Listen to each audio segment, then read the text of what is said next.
was visiting one of my usual hunting grounds, the discount card section at Target, when I came across a booster pack of the Ben 10 Alien Force trading card game. Unfortunately, this was the only one I could find, so I figured I'd just buy it, and that way I'd be able to get a good look at the cards first, and then get some more later on. Unfortunately, I've been in this game just long enough to realize that it's always a bad sign when they give you the rules in the individual booster packs. But first, a little backstory. The whole thing starts with Ben 10, an animated series that was featured on Cartoon Network. At the time, Teen Titans was just finishing its run, so some of the producers on that show started to develop an original series. Well, nearly. You see, Ben 10 has a striking resemblance to an old comic book called Dial H for Hero, where a young boy has a device that allows him to change into different superheroes every time he uses it. The difference being that Ben's device, the Omnitrix, only allows him to change into one of 10 alien forms for a short amount of time. But of course, more alien forms were added as the series went on.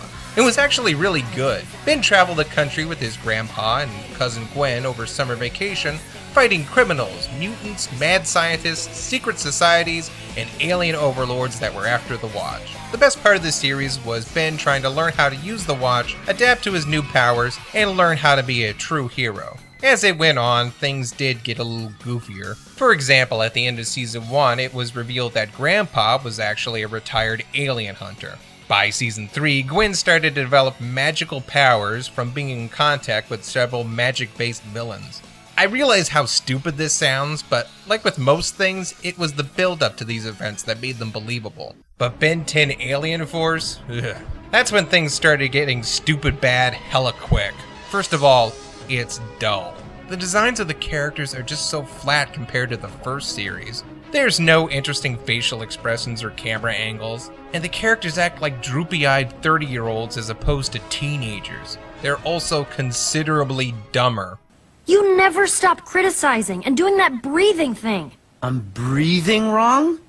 You know what I mean, that thing where it sounds like you're breathing, but it really means that I disappointed you somehow. Cut it out! Gwen Tennyson doesn't know what a sigh is.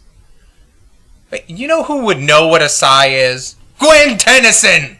Ben also has a new set of 10 aliens, and most of them suck. A lot of them are just rip-offs of older aliens, or combinations of them. For example, Swamp Fire is just a combination of Heat Blast's fire abilities and Wildvine's regeneration and stretch powers. Plus, there are some major issues with continuity. The series starts out with an older Ben trying to find his Omnitrix. First of all, the whole point of the first series was that Ben couldn't take off the device. So how did he get it off?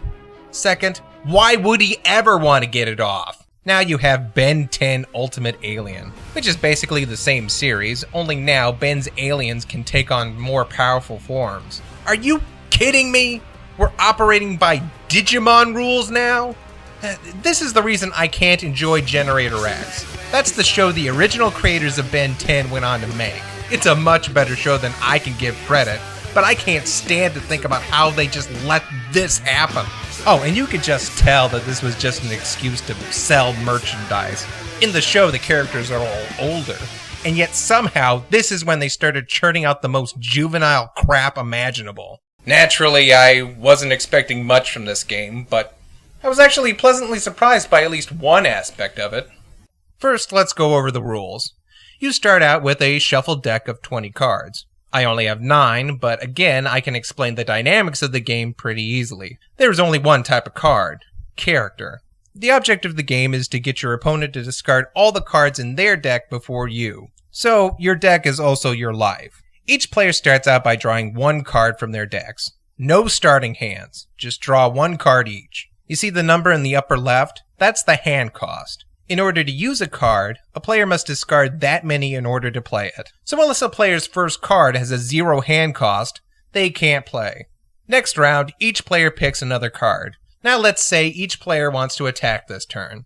They declare how many cards they've discarded from their hands and set the card they want to play face down. Here's the first major problem of the game. The number of cards you discard is a major tell. Naturally, the more cards you sacrifice, the stronger the card you're about to play is. This tells your opponent that you're about to hit them with something big, and it might make them change their strategy. To fix this problem, I would suggest a card bank, where each turn a player sets aside any number of cards they'd like to use later on. That way the opponent won't know if you're planning on using them now or later on in the game. Moving on, I'm just going to read step 4 out loud and see if you catch the same problem I did.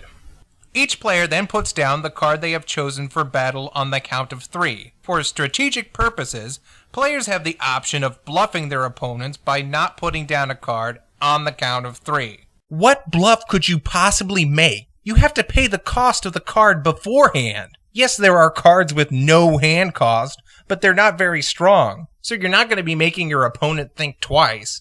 And why would you waste precious life on a bluff? This is where, again, the addition of a card bank would come in handy. But even then, that's not going to help you. You're still going to take damage. So let's just get rid of the whole bluffing thing right now. Okay, so let's say both players choose a card, pay the cost, and now at this time, flip over their cards. How do you battle? Each card has what they call battle elements. These are the character's powers: strength, speed, and skill. Now look in the top left-hand corner. There you see what stat this card will battle against. Let's say Chronostone is battling against Brainstorm. Chronostone attacks an opponent's speed, so you look at Brainstorm's stat and see that it's 2000. Brainstorm fights against an opponent's strength, which in this case is 500. So Brainstorm wins. I gotta say, I actually like this. At first you think it's gonna be that old paper, rock, scissors trick again, until you realize that the cards themselves choose the attack and not the player. Next step is to inflict damage. You do this by looking at the number right below the hand cost. This is the number of cards your opponent draws. Note how I said draw and not discard. This makes a huge difference. Imagine a sport where 2 men are secured by a harness, and each player takes a turn punching the other. The first player to punch will send his opponent back a little. That player can use the potential energy and momentum to punch the first player harder than he was. But in doing so, he's transferred the energy back to that player, who will use it to strike even harder. In terms of this game, by hurting your opponent, you're actually helping them by giving them a greater chance of performing a stronger attack than your previous one. In fact, the game doesn't say anything about size hand restrictions. So one strategy a player can use is to just let themselves get attacked a few times, and then fire back with all the cards they've gained in the form of damage. So in this regard, the game becomes an attempt at damaging your opponent just enough in increments that you yourself can handle, which makes it vastly more interesting. At this point, the rules of the game kind of crap out. It doesn't say whether or not you get to return the card you just played back to your hand, or whether you send it to the discard pile. So I just may have complimented the game out of turn. Conclusion? Not what I was expecting. Oh yeah, it's a bad game, but that's more because of the sloppy rules than the actual game mechanics. If you just tweak them and clarify a few things, then yeah, this would be a decent attempt. One thing I found weird that really has nothing to do with the game was the fact that I got 2 copies of the same card, a regular Alien X and a foil Alien X. If I hadn't gotten these at Target, I would have just assumed I bought some counterfeit cards. Until I realized that not even counterfeiters would insult you by including 2 copies of the lamest alien in the series in one booster pack. Hello? Anybody home in there? Ben, are you okay? Just bend or something.